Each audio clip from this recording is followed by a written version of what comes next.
先生，您在吗？啊，我在。我刚刚看完你们发的邮件。恭喜您获得了金案奖的年度设计大奖。不好意思，我有一个问题啊，因为这个设计是3年前的了，所以你们会不会搞错了？因为那个项目今年才刚刚完工，所以还是被我们列入了今年的评选名单当中。正式的通知和颁奖典礼的邀请函我们已经寄出了，您应该很快就会收到。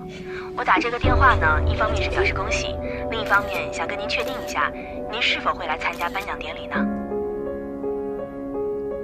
顾先生，您能来参加吗？可以去参加。好的，再次恭喜您。我们的工作人员最近会跟您联系，确认一下颁奖的细节问题。那就不打扰您休息了，再见。再见。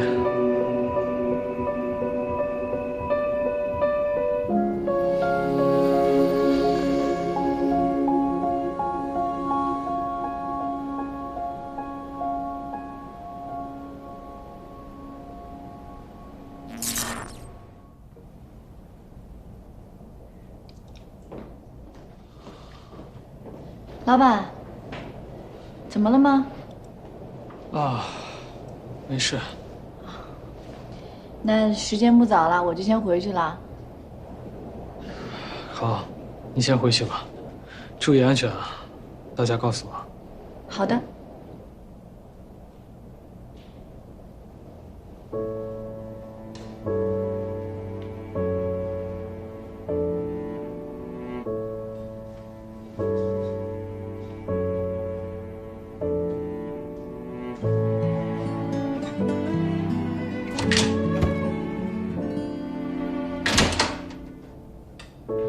眼眶最后还是红了，心中还有好多话。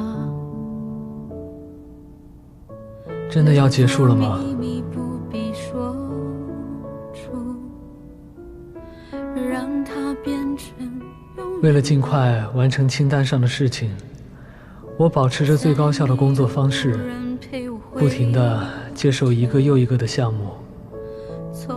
我的信念是，光芒闪耀的离开，远比麻木苟活在世上精彩得多。这才是我向这个世界告别的正确方式。别人都以为我是个工作狂魔，但只有我自己知道，我不过是在完成我自己盛大的告别演出。金案奖就是这场巡演的最后一站。